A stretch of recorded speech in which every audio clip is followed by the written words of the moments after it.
Bank manager ने मुझे locker देने से मना कर दिया। बैंक मैनेजर ने मुझे कहा कि अगर लॉकर लेना है तो इंश्योरेंस करवाना जरूरी है। मेरे लॉकर की खो गई, अब मैं क्या करूं? क्या लॉकर रेंट में कुछ डिस्काउंट मिलेगा? क्या लॉकर लेने के लिए बैंक में सेविंग्स अकाउंट ओपन करना जरूरी है? मेरे एक रिलेटिव का देहांत हो गया। उनके देहांत के बाद उन्होंने जिसे अपना नॉमिनी बनाया था लॉकर के लिए, उसने लॉकर क्लोज भी कर दिया और लॉकर का सारा सामान लेकर चला गया। अब मैं क्या कर सकता हूँ? बैंक में अगर मेरे लॉकर में चोरी हो गई तो क्या होगा?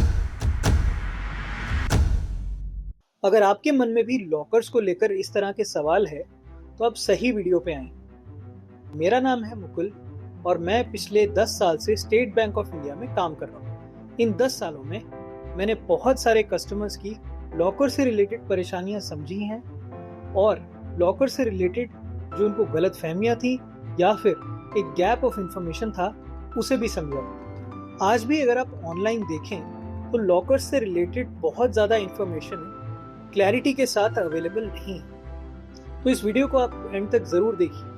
अपने 10 साल के एक्सपीरियंस के साथ मैं आपको लॉकर से रिलेटेड जितने भी मेजर क्वेरीज या क्वेश्चंस हैं उन सब का जवाब दूंगा। देखिए, वीडियो शुरू करने से पहले मैं आपको बता दूं कि लॉकर से रिलेटेड दो तरह के रूल्स एंड रेगुलेशंस होते हैं। पहले वो रूल्स एंड रेगुलेशंस जो आरबीआई इम्पोज करता है, ये वो रूल्स हैं जो कि सभी बैंक्स को मानने पड़े। आज की इस वीडियो में हम इन्हीं रूल्स के बारे में बात करेंगे। इसलिए आपका सेविंग्स अकाउंट कहीं भी हो, किसी भी बैंक में भी हो, आरबीआई की ये गाइडलाइंस आपके बैंक पर जरूर लागू होंगी। दूसरे तरह की रूल्स एंड रेगुलेशंस पर हम किसी और दिन बात करेंगे, ऐसी ही किसी वीडियो में। देखिए, सबसे पहले मैं एक क्वेश्चन को एड्रेस करूंगा, एक ऐसी परेशानी को एड्रेस करूंगा जो बहुत सारे लोग फेस करते हैं और मैंने भी ऑनलाइन बहुत जगह देखा है कि बहुत जगह ऐसा लिखते हैं कि वो लॉकर अप्लाई करना चाहते थे और वो अपने ब्रांच मैनेजर के पास गए, अपनी बैंक में जहाँ पर वो अपना अकाउंट मेंटेन करते हैं, और ब्रांच मैनेजर ने उनसे कहा कि लॉकर अवेलेबल नहीं, और उन्हें ऐसा लगता है कि लॉकर अवेलेबल था और किसी कारणवश, किसी भी रीजन की वजह से ब्रांच मैनेजर ने उन्हें लॉकर देने से मना कर दिया। देखिए, मैं जितनी भी आपको इन्फॉर्मेशन दूंगा आज, वो सभी आरबीआई के सर्कुलर्स के ऊपर बेस्ड है जो कि लॉकर्स के बारे में, और इन सभी सर्कुलर्स का रेफरेंस मैं अपने डिस्क्रिप्शन बॉक्स में दे दूंगा। आपको वहाँ लिंक भी मिल जाएगा। अगर आप खुद भी जाके वो सर्कुलर पढ़ना चाहते हैं, वो सर्कुलर रेफर करना चाहते हैं, तो डिस्क्रिप्शन बॉक्स में दिए हुए लिंक पर क्लिक करके आप आरबीआई का वो सर्कुलर खुद पढ़ सकते हैं। तो दोस्तों, आरबीआई का सर्कुलर इस बारे में ये कहता है कि हर एक ब्रांच में जहाँ पर भी लॉकर की फैसिलिटी अवेलेबल है, बैंक वहाँ पर एक वेट लिस्ट तैयार करके रखेगा अगर वहाँ पर लॉकर्स कम है और अप्लाई करने वाले ज़्यादा।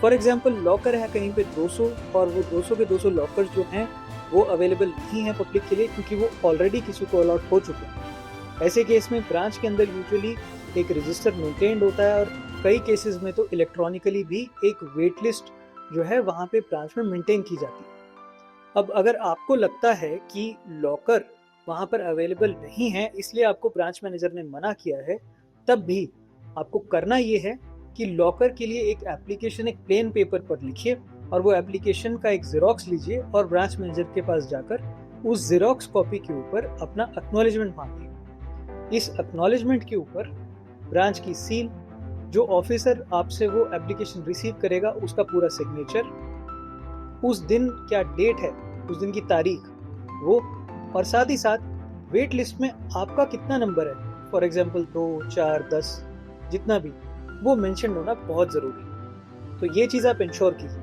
अगर ब्रांच मैनेजर आपकी एप्लीकेशन लेने से भी मना करता है तो आप आरबीआई का ये सर्कुलर उन्हें कोट कर सकते हैं, एंड आई एम श्योर कि कोई भी ब्रांच मैनेजर इतनी इन्फॉर्मेशन सुनने के बाद आपकी एप्लीकेशन लेने से इनकार नहीं कर सकता। चलिए फ़र्ज़ कीजिए कि आपको लॉकर जो है वो अलॉट हो रहा है।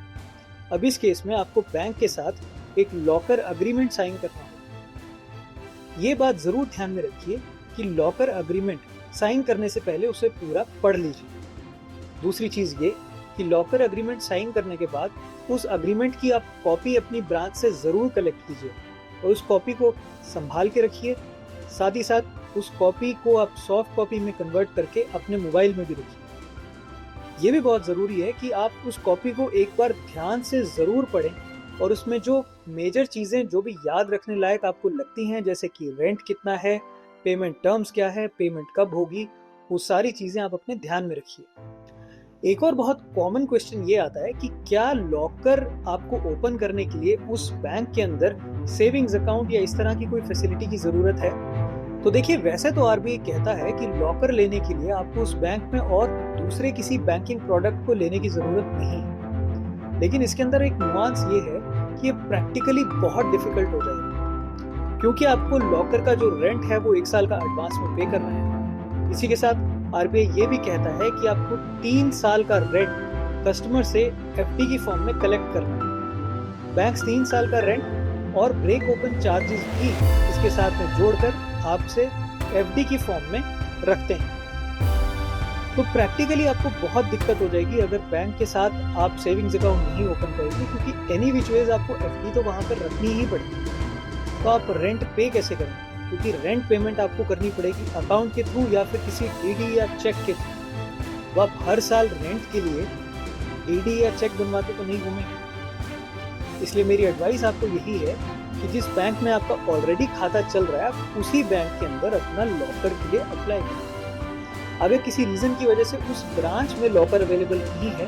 तो आप पास ही की किसी दूसरी ब्रांच में अप्लाई करें, लेकिन बैंक से नहीं। हाँ, लेकिन आरबीआई का सर्कुलर ये भी कहता है कि अगर आपका सेटिस्फैक्ट्री ऑपरेशंस हैं उस बैंक के साथ, तो बैंक इस रिक्वायरमेंट को वेव ऑफ भी कर सकता है। इसका मतलब ये कि आपके बैंक के साथ रिलेशन कैसा है, मैनेजर के साथ रैपो कैसी है, और आपका अकाउंट जो है उसमें कितनी ट्रांजैक्शन, किस तरह की ट्रांजैक्शन होती है और कितने साल से आप उस बैंक के साथ जुड़े हुए हैं, उस पर डिपेंड करेगा कि बैंक आपकी इस रिक्वायरमेंट को वेव ऑफ करता है या नहीं। बहुत लोग ये भी कहते हैं कि बैंक मैनेजर ये कहते हैं कि आपको इंश्योरेंस का कोई प्रोडक्ट खरीदना पड़ेगा। तो अगेन, अगर आपको ब्रांच मैनेजर ऐसा कुछ कहता है तो आप इस सर्कुलर को वहाँ पे कोट कीजिए, और जैसा कि मैंने कहा कि इस सर्कुलर को जानने के बाद कोई भी ब्रांच मैनेजर आपको मना नहीं करेगा। चलिए, आपको लॉकर तो मिल गया, अब बात करते हैं लॉकर के ऑपरेशंस के बारे में। देखिए, ज़्यादातर बैंक्स में लॉकर्स के ऑपरेशंस के लिए बहुत ही limited number of visits per year आपको मिलती है। इसका मतलब ये है कि 1 साल में आपको जो फ्री विजिट मिलती है वो लिमिटेड होती है। एग्जाम्पल के लिए अगर आप देखें स्टेट बैंक ऑफ इंडिया, तो स्टेट बैंक ऑफ इंडिया में 12 महीने में आपको 12 विजिट्स फ्री मिलती है। लेकिन अगर आपको उससे ज़्यादा विजिट करना हो तो उसमें कोई मनाही नहीं। इनफैक्ट आप एक छोटी सी नॉमिनल सी फीस देकर 12 से ज़्यादा ट्रांजेक्शन्स भी कर सकते हैं। देखिए, आरबीआई के सर्कुलर के अंदर और भी छोटे छोटे पॉइंटर्स हैं, जो हैं तो छोटे पॉइंट्स, लेकिन उनको जानना बहुत ज़रूरी है, वो बहुत ही इंफॉर्मेटिव। जैसे कि ऑपरेशंस के बारे में, अगर आप किसी दिन अपना लॉकर एक्सेस करते हैं तो आरबीआई की गाइडलाइन ये कहती है कि बैंक आपको सेम डे ईमेल या एसएमएस के थ्रू इंटीमेट जरूर करेगा कि आपका लॉकर एक्सेस हुआ है। इसके 2 फायदे। पहला ये कि आपके पास एक डिजिटल ट्रेल रहेगा, एक डिजिटल रिकॉर्ड रहेगा कि आप कब कब बैंक गए और कब कब आपने वहां पर लॉकर एक्सेस किया। इसका दूसरा फायदा ये है कि अगर किसी भी रीजन की वजह से आपका लॉकर कोई और व्यक्ति एक्सेस करता है तो आपको इमीडिएटली उसकी इंफॉर्मेशन मिल जाएगी और आप वक्त रहते बैंक को इन्फॉर्म कर देंगे। और एक चीज, आरबीआई के सर्कुलर के हिसाब से अगर आप 3 साल तक अपना लॉकर एक्सेस नहीं करते हैं, चाहे आप उसका रेंट 3 साल पे कर रहे हैं, फिर भी बैंक के पास ये राइट है कि वो आपका लॉकर फोर्सिबली क्लोज कर सकते हैं, यानी ब्रेक ओपन करके क्लोज कर सकते हैं। लेकिन आपका लॉकर ब्रेक ओपन करने से पहले बैंक को 2 न्यूज़पेपर्स, यानी कि एक इंग्लिश न्यूज़पेपर और दूसरा वहाँ की लोकल लैंग्वेज का कोई एक न्यूज़पेपर, उसमें आपको नोटिस देना पड़ेगा। इस नोटिस के बाद भी बैंक को आपको सफिशिएंट टाइम देना पड़ेगा लॉकर क्लोज करने में। हालांकि ये सफिशिएंट टाइम कितना होगा वो तो आरबीआई ने सजेस्ट नहीं किया, बट यूजुअली बैंक्स मिनिमम 15 दिन से लेके 3 महीने का टाइम जरूर देते। इस केस में मेरी आपको सजेशन ये रहेगी कि आप हर साल कम से कम साल में एक बार अपना लॉकर जरूर विजिट कीजिए। इससे एक तो आपका लॉकर इनएक्टिव नहीं होगा, और दूसरा ये कि जब आप टाइम टू टाइम लॉकर अपना एक्सेस करते रहेंगे तो आपको ये याद रखने में आसानी रहेगी कि आपने लॉकर में क्या क्या रखा है। अपने 10 साल के करियर में मैंने बहुत बार देखा है कि लोग 2-2 साल, 3-3 साल या कभी कभी उससे भी ज्यादा अपना लॉकर एक्सेस नहीं करते, और इस बीच अगर उन्होंने अपना कोई वैल्यूएबल आइटम, कोई ज्वेलरी किसी को दी हो, किसी को गिफ्ट की हो, या फिर कभी रिपेयर के लिए दी हो, या फिर हो सकता है अपने घर में किसी और जगह रखी हो, कहीं सिक्योर जगह समझ के रखी हो और वो बाद में भूल गए हो, तो उन्हें ये ठीक से याद नहीं आता कि वो जो गोल्ड आइटम थी या फिर और कोई वैल्यूएबल आइटम थी वो एग्जैक्टली उन्होंने लॉकर में रखी है या नहीं रखी है। इस केस में बहुत सारी कंफ्यूजन हो जाती है। वी आर ऑल ह्यूमंस और हम में से कोई भी भूल सकता है, हाँ, पर भूलने के चांसेस कम हो जाएंगे अगर आप 2-3 साल में विजिट करने की बजाय हर साल अपना लॉकर विजिट करें। लॉकर इनऑपरेटिव की बात हो तो अगर 7 साल से ज्यादा आपका लॉकर इनऑपरेटिव होता है तो बैंक के पास ये पूरा राइट है कि वो आपका लॉकर क्लोज कर दें और उसमें जो भी कंटेंट्स हैं वो आपके नॉमिनीज या आपके लीगल हायर्स को दे दें। बात करते हैं बैंक की लायबिलिटी की। बात करते हैं अगर बैंक की लायबिलिटी की यानी बैंक की जिम्मेदारी की, तो आरबीआई का सर्कुलर ये कहता है कि किसी भी रीजन की वजह से कोई भी फ्रॉड हो या बैंक में चोरी हो जाए तो बैंक की लायबिलिटी आपके एनुअल लॉकर रेंट यानी कि सालाना आप जितना रेंट उस लॉकर के लिए पे कर रहे हैं उससे 100 गुना तक ही होगी। यानी कि अगर आप लॉकर का रेंट 4,000 रुपये पर ईयर दे रहे हैं तो बैंक की लायबिलिटी 4 लाख रुपए से ज्यादा नहीं हो सकती। बात करते हैं अगर इंश्योरेंस की, तो बैंक अपने लॉकर्स में रखे हुए सामान को इंश्योर नहीं कर सकते। उसका रीजन सिंपल सा ये है कि बैंक को पता ही नहीं है कि लॉकर्स के अंदर क्या है। तो जब बैंक ये जानता ही नहीं है कि उसके अंदर जो सामान रखा है वो क्या है और उसकी क्या वैल्यू है, तो उसकी इंश्योरेंस नहीं हो सकती। हालांकि एक जनरल ओवरऑल इंश्योरेंस यूजुअली हर एक बैंक की ब्रांच में होती है, बट वो स्पेसिफिकली लॉकर्स के लिए नहीं होती। लायबिलिटीज के केस में लेकिन एक पॉइंट ध्यान रखने वाला ये है कि आरबीआई के हिसाब से अगर किसी बैंक में आपके जो लॉकर्स हैं उसके अंदर रखे हुए सामान को नुकसान होता है किसी नेचुरल कैलामिटी की वजह से, यानी कि जैसे भूकंप या बाढ़ या साइक्लोन, उस केस में बैंक की लायबिलिटी नहीं है क्योंकि वो एक एक्ट ऑफ गॉड मानते हैं। अगर आपके लॉकर की चाबी खो जाए तो देखिए इसमें घबराने वाली बात कुछ नहीं है। बैंक में जाकर आप एक एप्लीकेशन देंगे, कुछ फॉर्मेलिटीज होती हैं और बैंक जो है आपकी रिक्वेस्ट के बेसिस पे और उन फॉर्मेलिटीज के बेसिस पे आपका जो लॉकर है उसे ब्रेक ओपन कर देगा। देखिए अब एक बहुत सीरियस क्वेश्चन, बहुत बार ऐसा हुआ है कि मेरे कस्टमर्स ने मुझे ये कहा है कि उनके किसी रिलेटिव जिनकी डेथ हो गई उन्होंने किसी व्यक्ति को नॉमिनी बनाया और उस नॉमिनी ने लॉकर ओनर की डेथ होने के बाद बैंक जाकर सारे पेपर वर्क करके लॉकर को क्लोज कर दिया और लॉकर में जितना भी सामान था वो ले लिया। अब मेरे कस्टमर्स ने मुझसे क्वेश्चन ये पूछा था कि इस केस में क्या नॉमिनी ने जो सामान बैंक से लिया है उसके ऊपर सिर्फ नॉमिनी का हक है। देखिए लॉ इस बारे में बहुत क्लियर है। लॉकर का जो नॉमिनी है उसका उस सामान के ऊपर मालिकाना हक नहीं है, वो सिर्फ उस सामान के लिए एज अ केयर टेकर काम कर रहा है। इसलिए अगर आपको लगता है कि आपका भी राइट है या आपका ही राइट है जो डिसीज्ड व्यक्ति हैं उनके लॉकर के सामान पर, तो आप इस चीज को कोर्ट में चैलेंज कर सकते हैं। बहुत ही नेचुरल है कि आप लोगों के दिमाग में ये भी क्वेश्चन आएगा कि अगर आप कोर्ट में इस चीज को चैलेंज भी करेंगे तो इस बात का क्या प्रूफ है कि उस व्यक्ति ने